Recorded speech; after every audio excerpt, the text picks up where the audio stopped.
Welcome to Sweet Life Beat Life. We hope this video helps. In this video, I will explain how to make cheesecake without cheese. Many people love cheesecake, but some dietary needs or preferences mean traditional dairy isn't an option. Don't worry, you can still enjoy a wonderfully rich and creamy dessert that tastes just like the real thing. We'll explore fantastic plant-based ingredients and simple techniques to craft a delightful, dairy-free treat everyone will adore. Get ready to bake something truly special. For a truly amazing dairy-free cheesecake, the right substitutions are key. Soaked raw cashews are a star, blending into an incredibly creamy base that mimics cream cheese perfectly.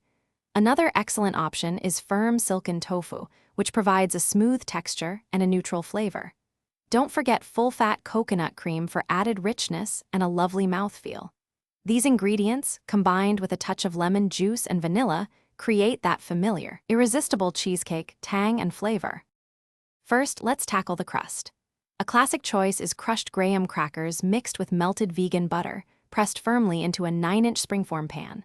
For the filling, blend your chosen base, whether it's soaked cashews or silken tofu, with sweeteners like maple syrup or agave and flavorings such as lemon juice and vanilla extract.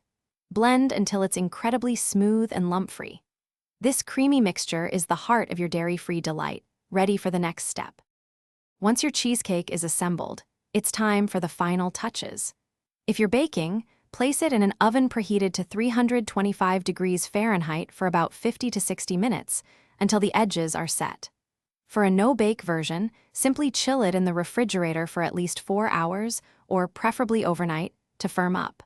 Always let baked cheesecakes cool completely before chilling. Serve your masterpiece garnished with fresh berries or a vibrant fruit compote for a truly delightful experience.